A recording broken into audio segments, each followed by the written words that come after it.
And joining us now with more on the Yamina party, political strategist, Knesset candidate, and director of English operations for Yamina, Jeremy Saltan.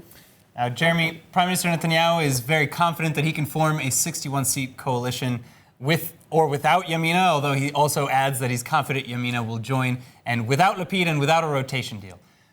Let's take a look. בנט יהיה לו מקום מכובד בממשלה הזאת, אבל הוא אומר שאם הוא יקבל יותר קולות, הוא מתכוון לעשות ממשלת רוטציה עם לפיד. עכשיו הוא מכחיש את זה.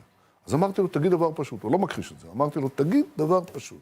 תגיד לי בבקשה שאתה מדבר על ממשלה בלי לפיד בשום תפקיד בממשלה ובלי רוטציה. והוא מסרב לתת, הוא נותן כל מיני התחמקויות. למה הוא מסרב? So, Jeremy, how does Yamina respond to these allegations? Well, there's more holes in there than Swiss cheese. All right, how many times did he contradict himself in just 3 sentences? Look, it's very simple. It's Benjamin Netanyahu, not Naftali Bennett, who has the Labor Party, with Amir Peretz right now in the government. He's the one who has Benny Gantz right now as his defense minister and Gabi Ashkenazi as his foreign minister. Of course, he's the one who gave Nissenkorn the justice ministry. So it's quite rich when I hear from him that he's going to have a full right-wing government. By the way, Smotrich is still in the opposition. Why did he never just appoint him as a minister at some point for promising to back him for the, only Bibi bloc? Look, the reality is Bibi cannot form a coalition.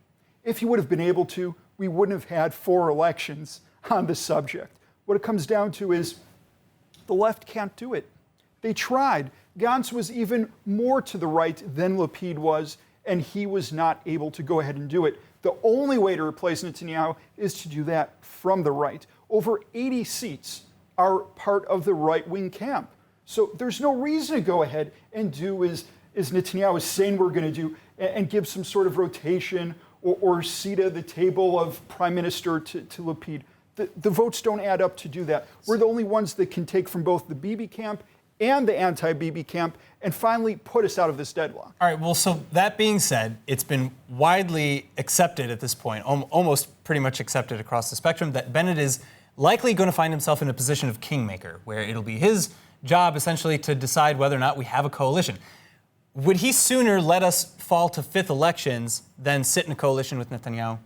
We said, and Naftali said this many times, he's going to do everything possible to stop a 5th election. The way does to stop that... Does that include making a concession that up until now he said he won't make? As you've noticed, Aaron, we are the only party that are not boycotting everybody.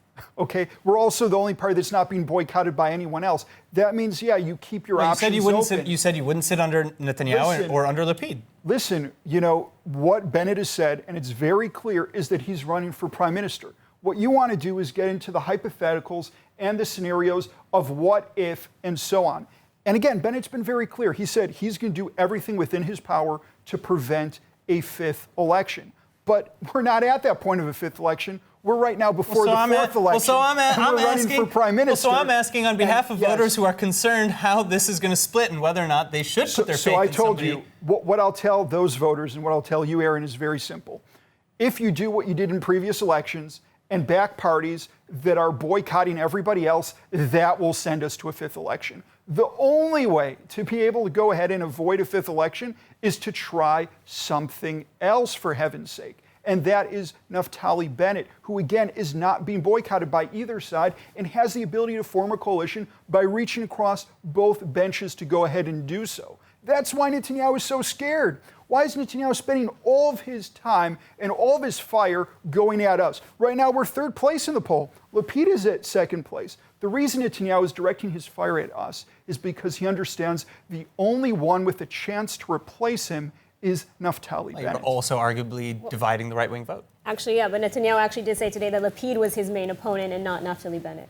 Well, I'm glad that he remembered that there, this is a 3-person race. In the beginning of this campaign, he wouldn't even say Naftali Bennett's name. He was sort of pretending that we didn't exist. Now that we're consistently in every single poll in 3rd place, with Gideon Sa'ar, of course, just sailing all the way down towards the threshold, so he understands that he has to go ahead and address us. So, look, what I see is an ability for Bennett to form a coalition. Lapid doesn't have the votes. We're not going to sit under Lapid. And Bibi doesn't have the votes. We have 4 elections to prove that fact. If we don't have a strong Yamina, if Naftali Bennett is not given that chance, then it's not even going to be up to Naftali. We're going to end up in a 5th election, and I really, really hope that we're able to prevent that. All right, Jeremy, well, thank you so much for taking the time to speak with us today. Thank you, guys.